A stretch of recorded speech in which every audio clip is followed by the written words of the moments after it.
Welcome, friends, and settle in, because tonight we are going to take the quietest walk of all. Every grave we visit tonight belongs to someone who was once adored, truly and completely adored, whose face filled theaters from coast to coast and whose name filled the newspapers, whose fans numbered in the millions, and whose every move, every romance, every triumph, and every heartbreak was breathlessly reported to a hungry public. And every grave we visit tonight sits, on most days, entirely alone. No crowds gather at these markers, no tour buses stop, no cameras click. The flowers, when there are flowers at all, are few and far between,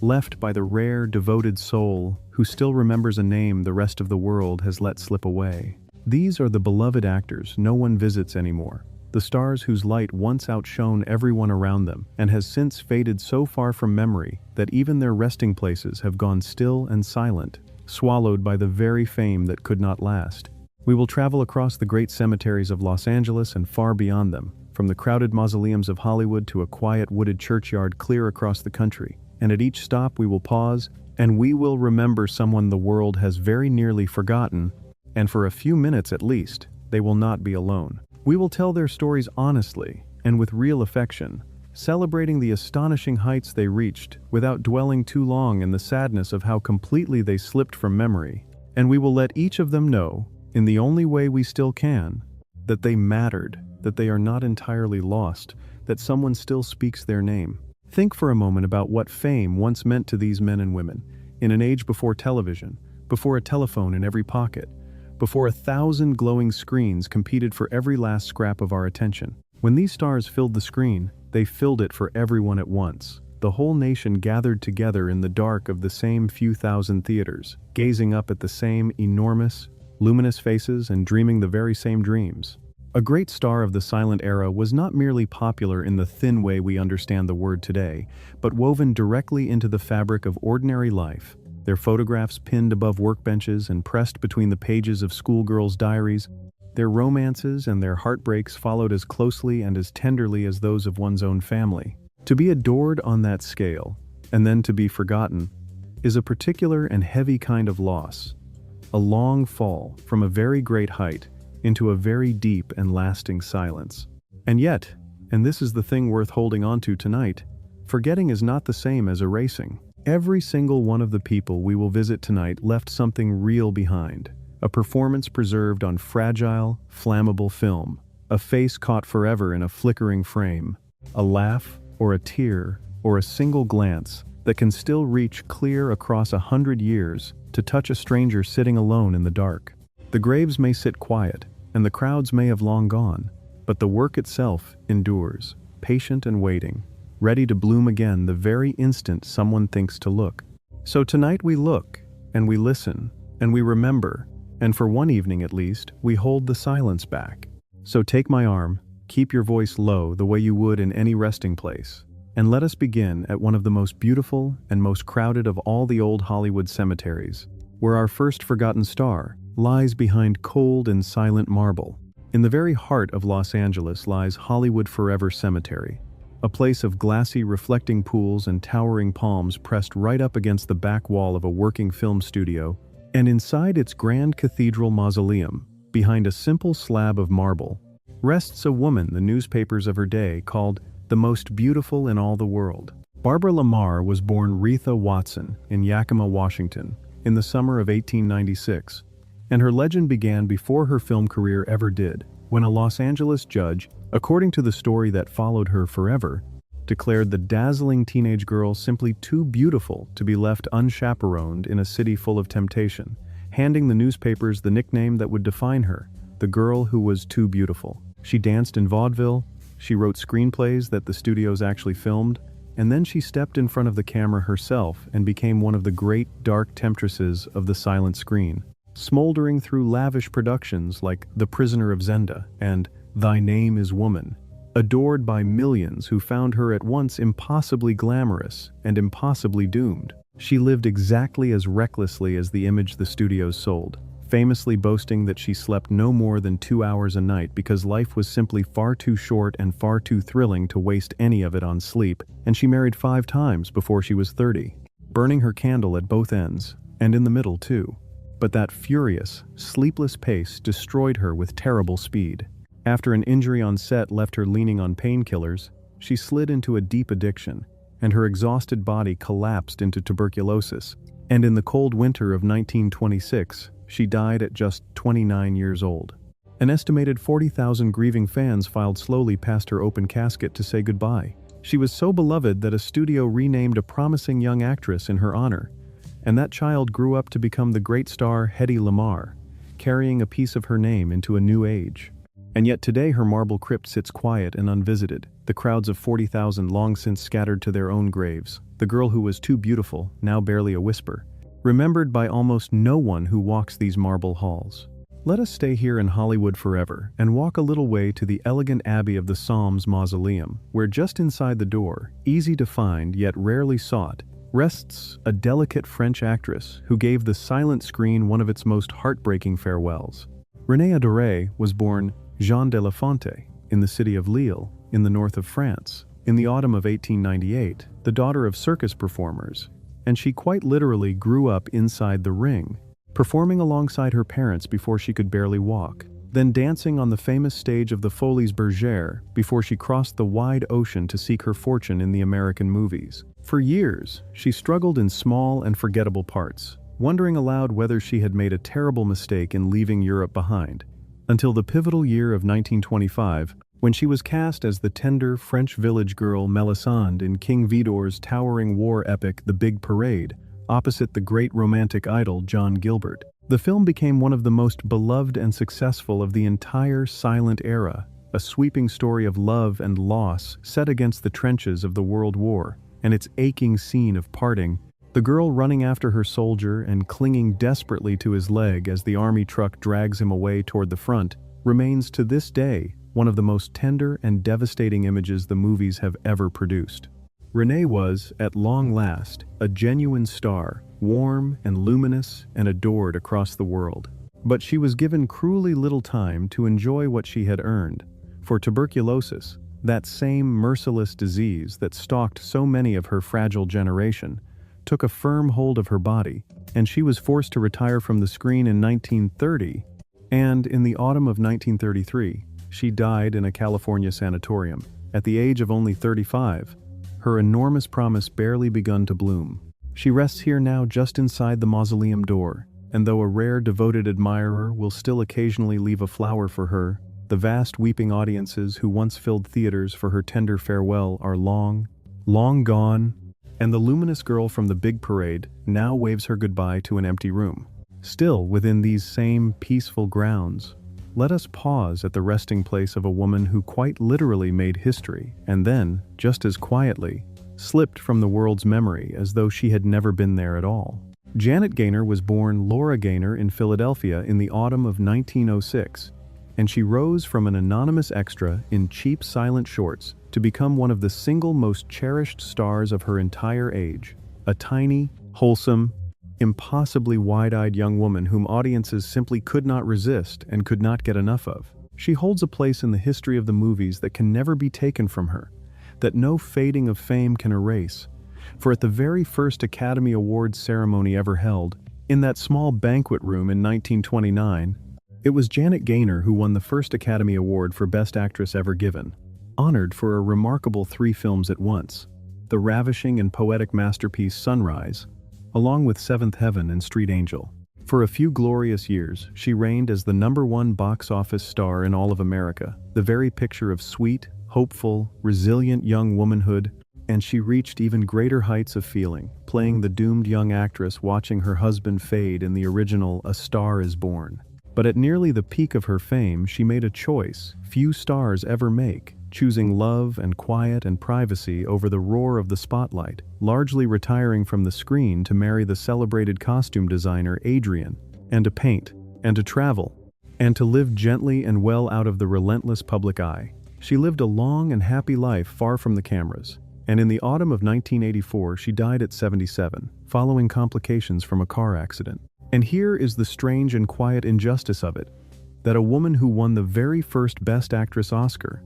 a genuine cornerstone of Hollywood's own foundation, now rests in a grave that the daily crowds stroll past without so much as a glance. Her historic and unrepeatable achievement remembered by almost no one who wanders these paths. Let us honor one last soul here in Hollywood forever. A genuinely gifted comedienne who was cruelly caricatured by an acknowledged masterpiece, and who has never, in all the decades since, been given her rightful due. Marion Davies was born in Brooklyn in the winter of 1897. A bright, quick-witted Ziegfeld chorus girl with a slight stammer and a wonderful gift for physical comedy, and she became one of the most genuinely delightful comic actresses of the entire silent era, absolutely sparkling in clever, charming comedies like Show People and The Patsy. But her name has been chained for a full century to another and far more powerful one, for she was the beloved longtime companion of the immensely rich and immensely powerful newspaper baron William Randolph Hearst,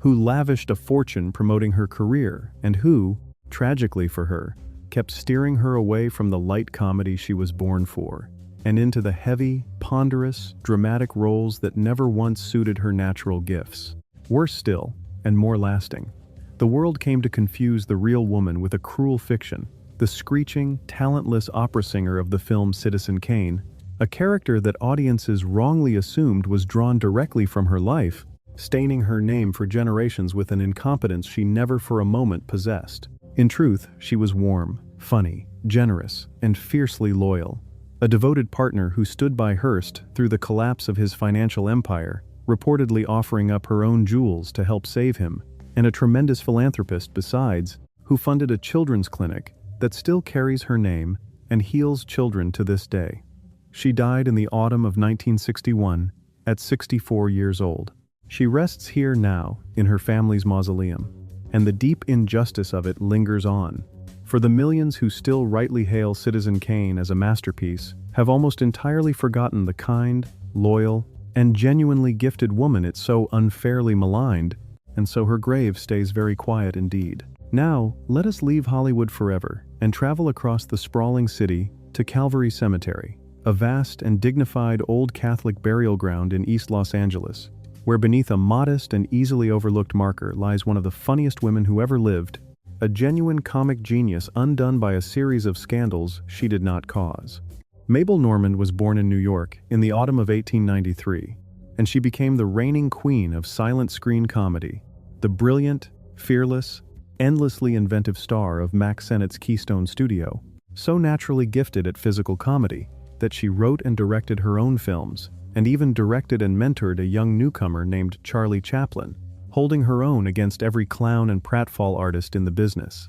Audiences absolutely adored her madcap energy, her fearless tumbles, and her sparkling charm, and for a golden stretch of years she was one of the most popular and most highly paid women in all of Hollywood, with a studio built and named in her very honor. But then a series of terrible misfortunes gathered around her and pulled her down. She was the last known person to see the director, William Desmond Taylor, alive on the night he was mysteriously shot and killed, and though she was quickly and fully cleared of any involvement, the sensational scandal clung to her like smoke that would not clear, and it was compounded not long after when her own chauffeur shot and wounded a man using her pistol. The fickle public that had so adored her began to turn its face away, and her fragile health, long worn thin by tuberculosis, finally gave out. In the cold winter of 1930, she died at just 36 years old, a comic genius brought low by rumor, tragedy, and cruel timing. She rests here at Calvary now, and the helpless laughter she once gave the whole world has faded entirely into silence. Her grave among the very quietest on our journey, sought out by almost no one who still recalls how brilliantly and how bravely she once shone. Let us walk a little farther through the old paths of Calvary, to the resting place of an exotic and tempestuous star who once commanded the rapt attention of the entire world before it turned away. Pola Negri was born Apollonia Chalupiec in Poland in the winter of 1897, and she became a genuine sensation first in the German cinema, starring in celebrated films for the great director Ernst Lubitsch, before Paramount brought her across the ocean to Hollywood in 1922. Making her the very first major European star ever imported to conquer American film. With her flashing dark eyes and her smoldering, theatrical intensity, she became the screen's great exotic femme fatale, a genuine box office rival to the reigning Gloria Swanson, and she lived the extravagant life of a movie queen to the absolute fullest, parading tigers on leashes and holding court in a pale white mansion, engaged for a time to the greatest heartthrob of them all, Rudolph Valentino. And it was Valentino's sudden death that produced her most infamous moment, for she collapsed in spectacular, headline-grabbing grief at his funeral, draping his coffin in a blanket of flowers, spelling out her own name, a performance of mourning so operatic that many openly suspected the whole thing was staged for the cameras. When sound arrived to reshape the movies, her thick accent and her old-world style pushed her firmly out of fashion, and she drifted back to Europe, and eventually into a long and deeply private retirement in, of all the unlikely places, San Antonio, Texas, about as far from a movie studio as one can get.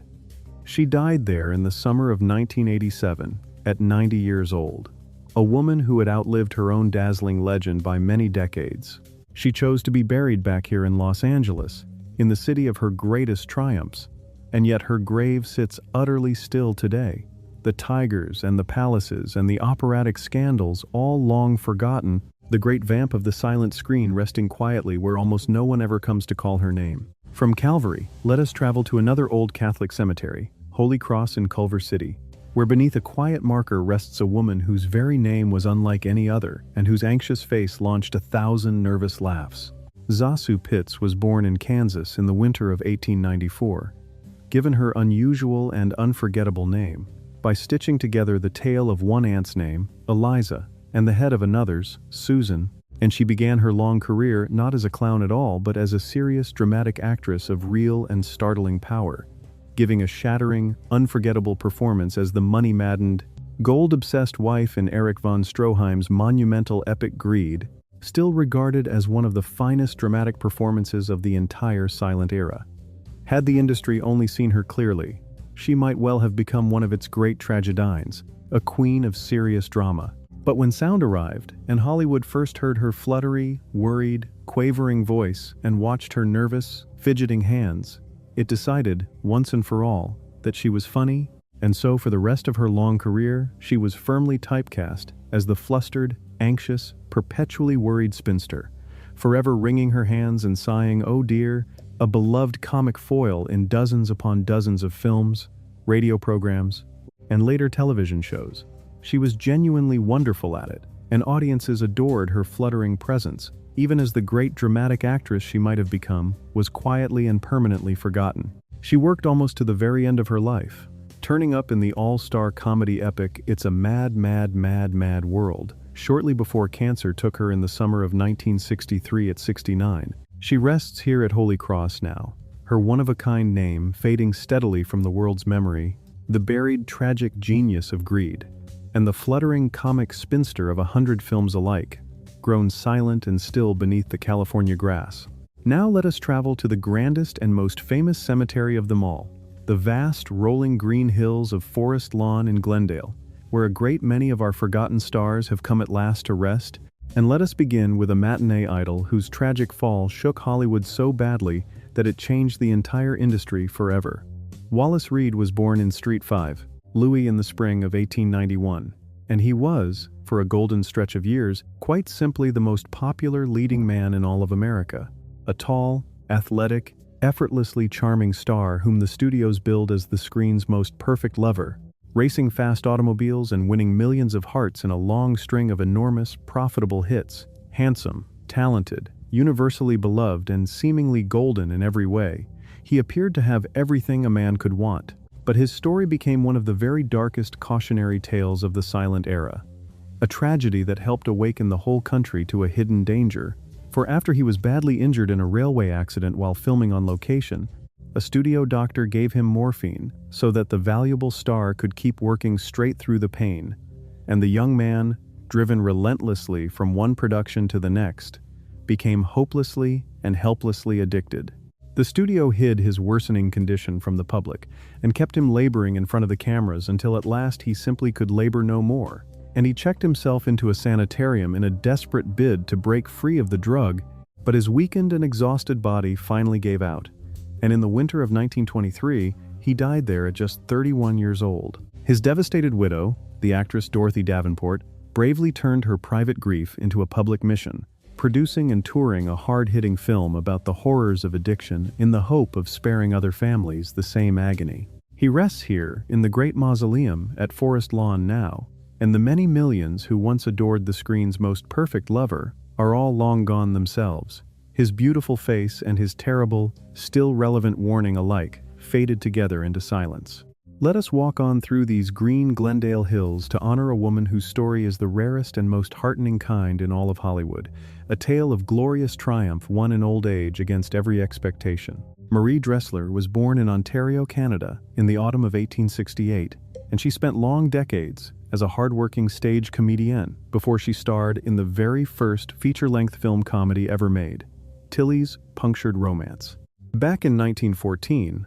alongside a young Chaplin and a young Mabel Normand, and then, in her later years, her once thriving career collapsed so utterly and so completely that the heavy, aging actress found herself nearly destitute and all but entirely forgotten, convinced with good reason that her days in motion pictures were finished for good. But what happened next remains one of the most astonishing comebacks the movies have ever seen. For in her 60s, at an age when the industry casually discards women without a second thought, Marie Dressler came roaring back to become the single biggest box office star in all of America. The battered, weary audiences of the Great Depression fell completely in love with her warm, funny, unpretentious, deeply human presence, and she won the Academy Award for Best Actress for the tender drama Min and Bill, and delighted millions more in Dinner at 8 and Tugboat Annie, proving once and for all that genuine talent and a generous heart could triumph over youth and beauty and the cruel arithmetic of age. She was, remarkably, the most beloved star in the entire country when cancer took her in the summer of 1934 at 65. She rests here in Glendale now, and the extraordinary woman who conquered all of Hollywood as a grandmother, who gave hope to everyone the world had ever counted out and thrown away, lies today in a grave that the passing crowds no longer seek out, her improbable and inspiring comeback all but completely forgotten. Just a short distance away rests the gruff, lovable star who was, for a wonderful stretch of years, her perfect on-screen partner and match. Wallace Beery was born in Kansas City in the spring of 1885, the younger brother of another working actor. And he came up the hard way through the circus, where he tended and trained the elephants, and through knockabout slapstick comedy, where he once spent a whole series of shorts playing a clumsy Swedish housemaid in drag.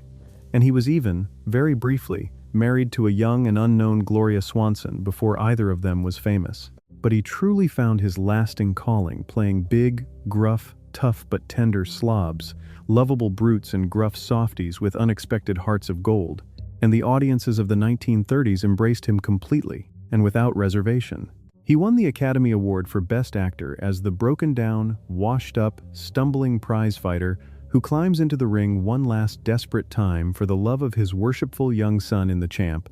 a performance that still breaks hearts clean in two today, and he was absolutely unforgettable as the growling Long John Silver in Treasure Island and as a scene-stealing force of nature in the All-Star Spectacles Grand Hotel and Dinner at 8. For years he was among the very highest-paid actors in the entire world, a rumpled, grumbling, big-hearted everyman whom the whole country took into its heart. In the spring of 1949 he died of a heart ailment at 64. He rests here in these same Glendale hills now, and though his tearful, tender turn in The Champ once moved an entire nation to weep, the crowds who wept for the old prizefighter have long since gone silent themselves, and his grave, like so very many here, waits quietly in the grass with no one to visit it.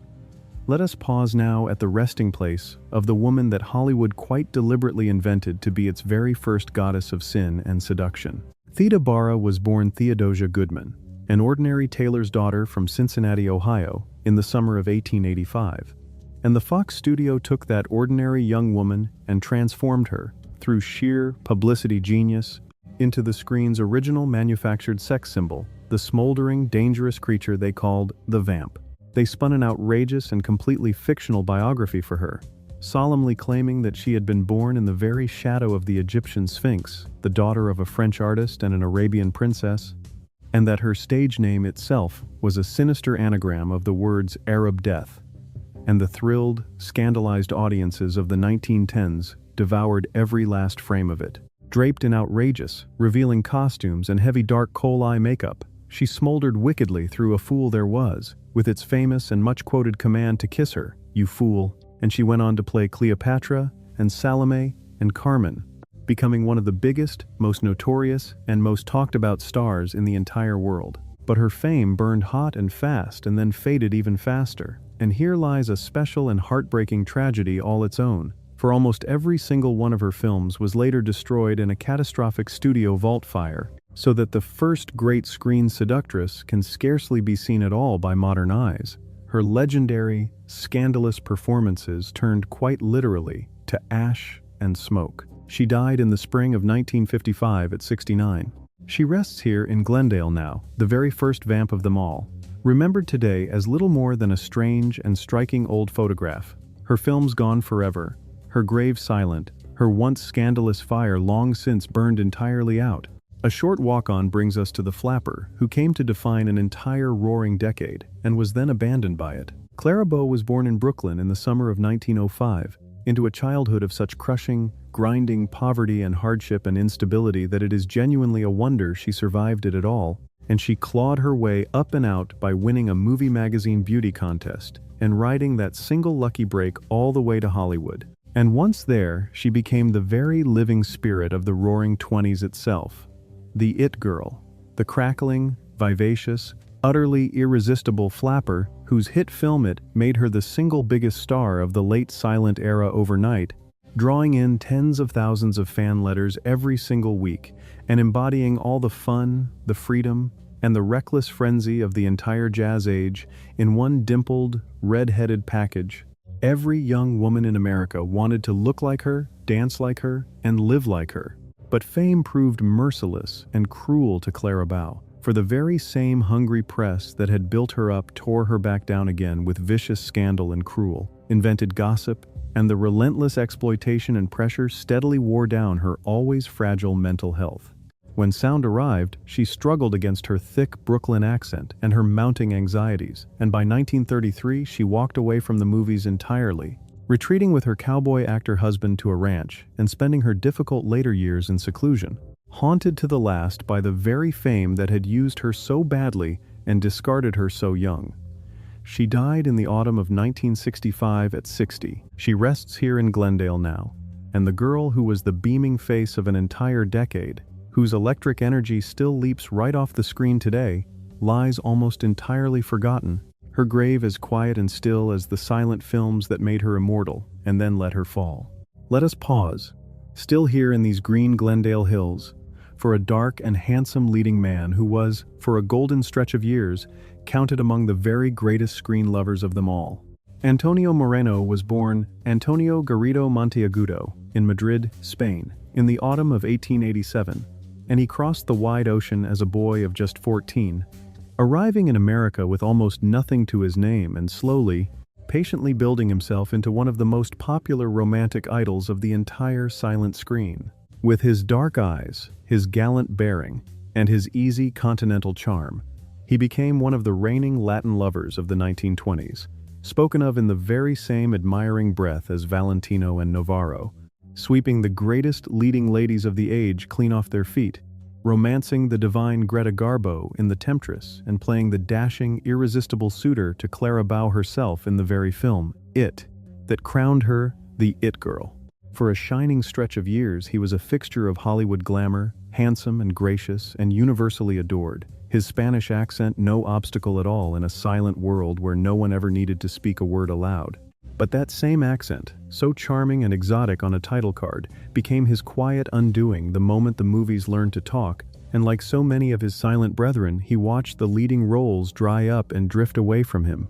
He did not vanish altogether, for he worked on gamely for decades as a dependable character actor, turning up in pictures as varied as a famous monster movie and a beloved John Ford Western. But the swooning romantic idol the world had worshipped was gone for good, folded quietly into the background of other men's stories. He died at his Beverly Hills home in the winter of 1967 at 79. He rests here in Glendale now, and the great Latin lover who once rivaled Valentino himself, who romanced Garbo and courted the It Girl, lies in a grave that the crowds stream past without a flicker of recognition, His gallant charm and his handsome face and his gentle voice long since faded into the quiet. Let us honor now a man who was once crowned, without irony, the handsomest man in the world. Francis X. Bushman was born in Baltimore in the winter of 1883, and with his sculpted bodybuilder's physique and his strong, chiseled profile, he became one of the very first great matinee idols in the history of the movies. So wildly adored throughout the 1910s that he was mobbed by shrieking crowds in the streets and earned a truly colossal fortune, living like an emperor with a fleet of custom automobiles and a sprawling country estate stocked with prize dogs. The studios carefully kept his marriage and his brood of children a closely guarded secret, terrified that the truth would shatter the romantic hearts of his countless female fans, and when that secret at last came spilling out, it did indeed badly wound his golden career. Still, he had one last towering performance left in him, playing the sneering, villainous Roman Messala in the magnificent silent Ben-Hur, thundering around the arena in what remains one of the greatest and most thrilling chariot races ever committed to film. But the great stock market crash of 1929 wiped away his enormous fortune almost overnight, and the man once billed as the handsomest in the world spent his final long decades scraping modestly by on small radio and television parts. His former glory, a distant and fading dream. He died in the summer of 1966, at 83. He rests here in Glendale now, and the idol once mobbed by adoring thousands, the snarling villain of the greatest chariot race ever filmed, lies today in a grave that no crowds seek out. His fortune and his fame and his famous face alike long since vanished into the past. Not far away, and famously, frustratingly difficult to find, lies one of the most brilliant, daring, and uncompromising artists of the entire silent age. Alla Natsimova was born in Yalta, in the old Russian Empire, in the summer of 1879, and she trained in the great and demanding Russian theatrical tradition, absorbing the new methods of Stanislavski, before conquering first the American stage and then the American screen, becoming for a time the single highest-paid actress at her studio, a genuine artist of ferocious intelligence, discipline, and ambition. Her fabled home on Sunset Boulevard, which she nicknamed the Garden of Allah, became the glittering, bohemian, faintly scandalous beating heart of Hollywood's most artistic and adventurous social circles. But Natsimova was never remotely content to be merely a highly paid movie star, and so she poured her own hard-earned fortune into producing strange, beautiful, wildly experimental art films, most famously a stylized and daring version of Salome, with sets and costumes inspired by a notorious illustrator, works so far ahead of their time that mainstream audiences flatly rejected them and her considerable money drained steadily away. She returned, humbled but unbowed, to character roles in her later years, and she died in the summer of 1945 at 66, having lived one of the most remarkable, independent, and artistically fearless lives in all of Hollywood, and having served, in a final curious footnote to it all, as the godmother of a future First Lady of the United States, Nancy Reagan. She rests here in Glendale beneath a marker so modest and so cleverly hidden that visitors search the sloping hillside for ages and only rarely find it at all, a strangely fitting final act for a fierce artistic genius the wider world has almost completely forgotten. Let us pause now for one of the great character faces of the Golden Age, a woman that everyone in America instantly recognized and almost no one could actually name. Edna May Oliver was born in Massachusetts in the autumn of 1883, and with her long, distinctive, wonderfully mobile and expressive face and her tart, clipped, no-nonsense way of delivering a line, she became the definitive prim and acid-tongued spinster of 1930s Hollywood, a peerless scene-stealer of impeccable comic timing, whom audiences adored in film after film after film. She was the unforgettable, formidable Aunt Betsy Trotwood in the beloved David Copperfield.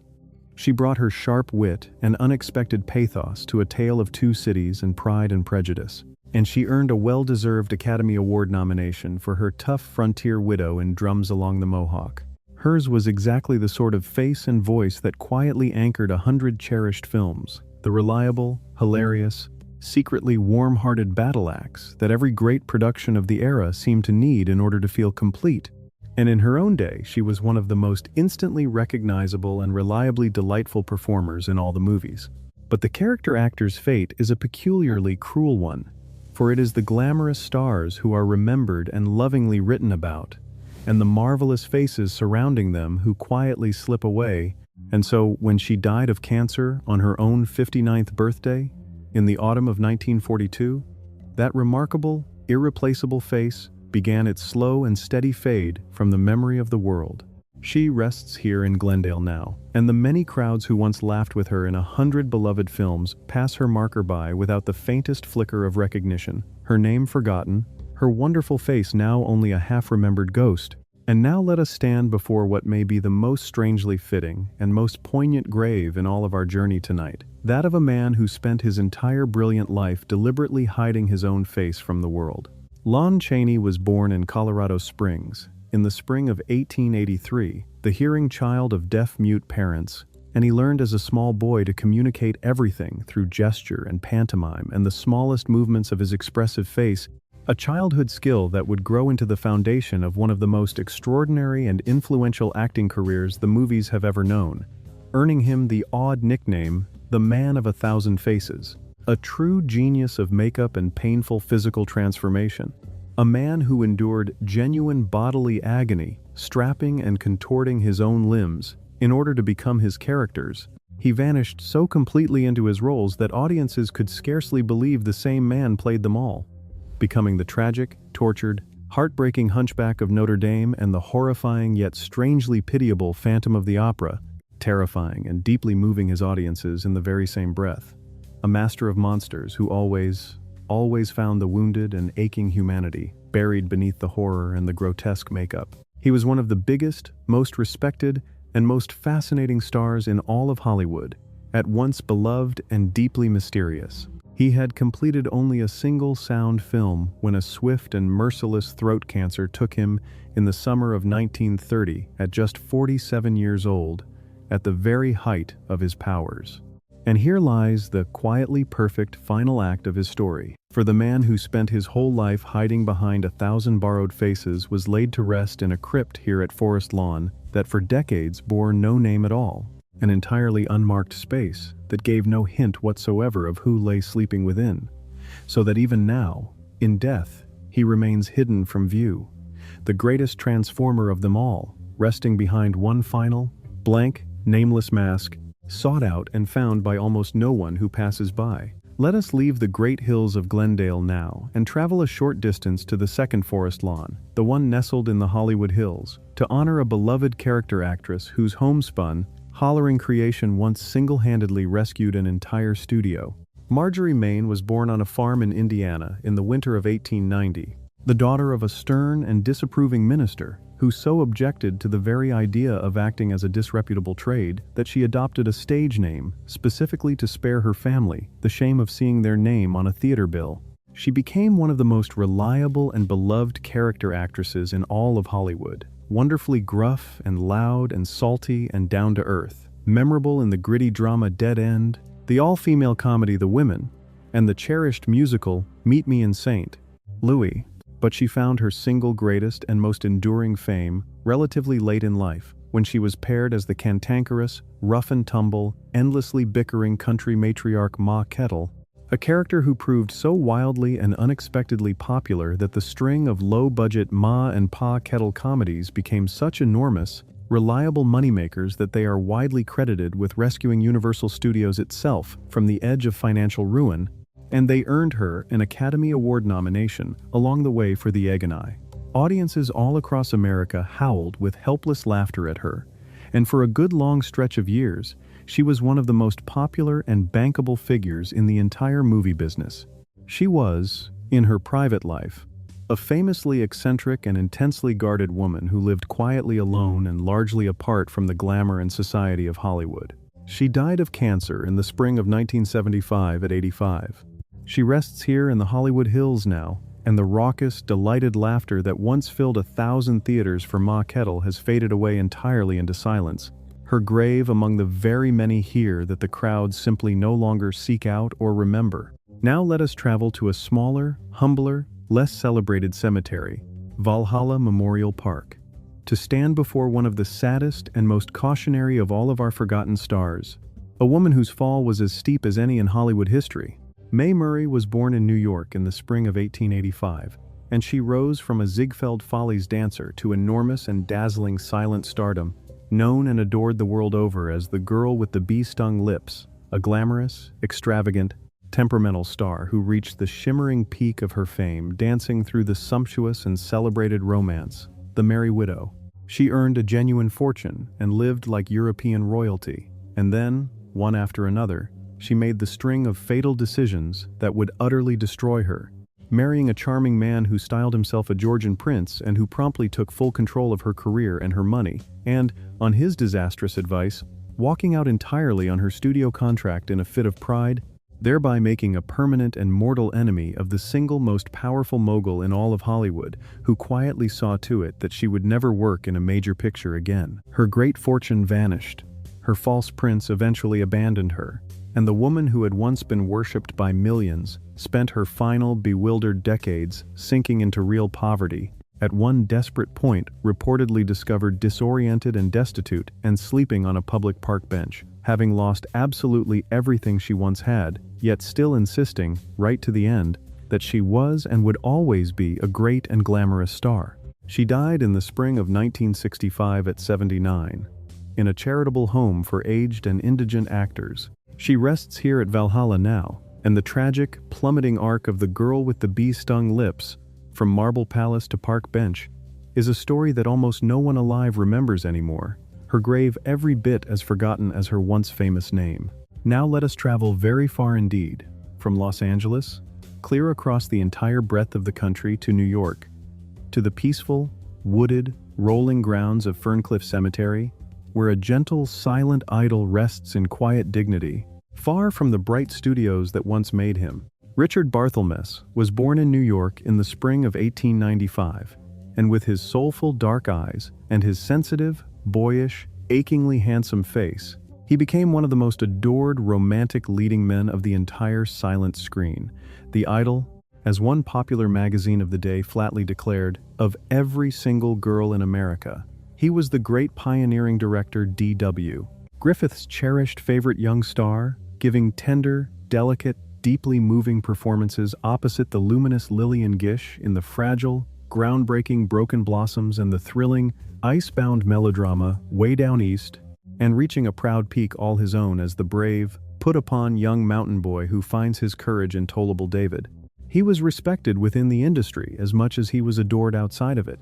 standing as one of the founding members of the Academy of Motion Picture Arts and Sciences itself, and numbering among the very first actors ever nominated for an Academy Award at that inaugural ceremony. But the coming of sound gradually and gently eased him aside, as it did so many of his silent generation, and unlike so many others, he had both the wisdom and the good fortune to retire gracefully and comfortably while he was still ahead, serving his country honorably in the Navy during the Second World War, and then living quietly and contentedly out of the spotlight for the remainder of his days. He died of throat cancer in the summer of 1963 at 68. He rests here at Ferncliff now, far from the Hollywood that made him, and the idol of every girl in America lies today in a quiet eastern cemetery where almost no one who wanders past has the faintest idea that one of the silent screen's most beloved and gentlemanly faces sleeps beneath the grass at their feet. And now, for our final stop of the night,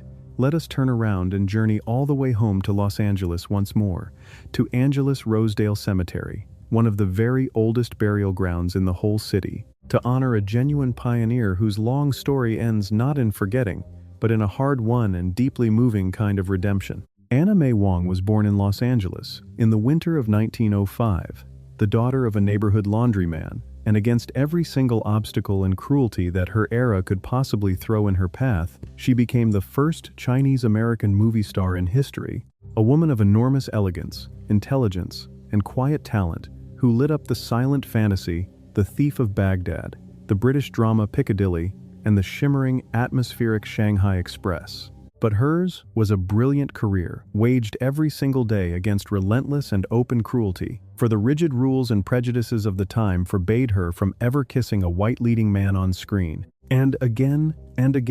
She was forced to watch as the major Asian lead roles that should rightfully have been hers were handed instead to white actresses caked in heavy makeup, most painfully of all when she was passed over for the lead in the prestigious film The Good Earth. Exhausted by the indignities, she went abroad to Europe and beyond in search of the respect and the substantial roles that Hollywood so stubbornly denied her. And everywhere she went, she carried the immense weight of representing an entire people with a grace and a dignity that somehow never once broke. She died of a heart attack in the winter of 1961 at just 56 years old, and she was laid to rest here beside her mother, and for many long decades her grave, exactly like all the others we have visited tonight, sat quiet and largely forgotten by a world that had never truly given her her due. But her story, and this is the gift of it, does not end there in the silence.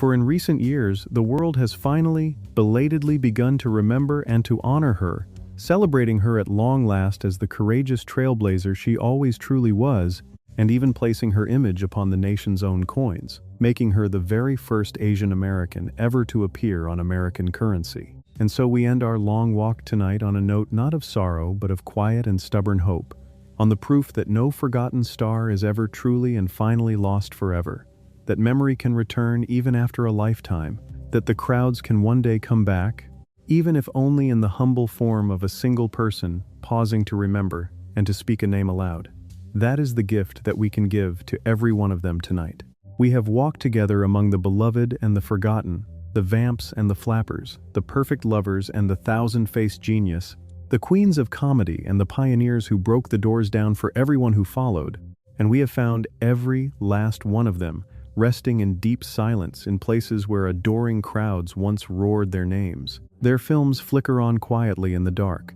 waiting with endless patience to be discovered all over again. And their names, spoken here together tonight, are just a little less forgotten than they were an hour ago when we began. For that, in the end, is the strange and gentle magic of remembering, that it costs the living so little and gives back to the dead so very much.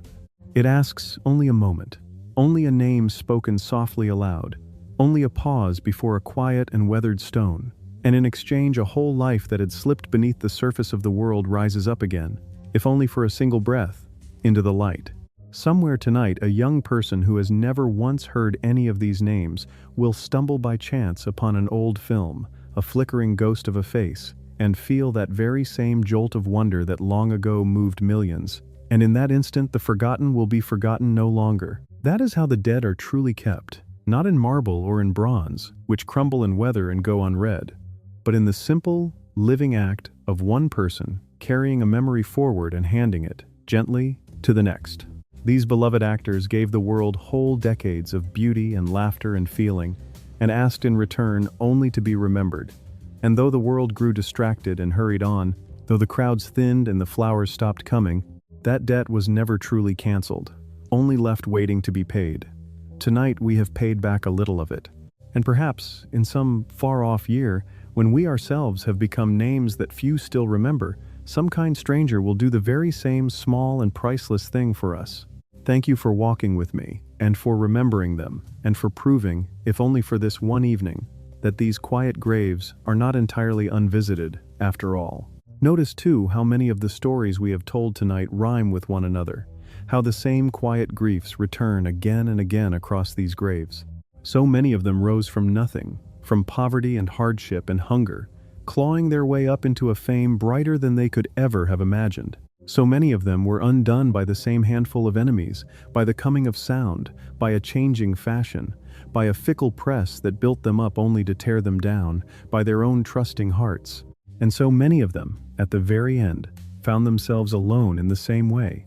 The letters no longer arriving, the roles no longer offered, the crowds that had once screamed, their names gone as suddenly and completely as a tide going out. There is a lesson in that, perhaps, for all of us who chase after the applause of the world, a reminder of how quickly the brightest light can dim. But there is tenderness in it too, and even a kind of comfort,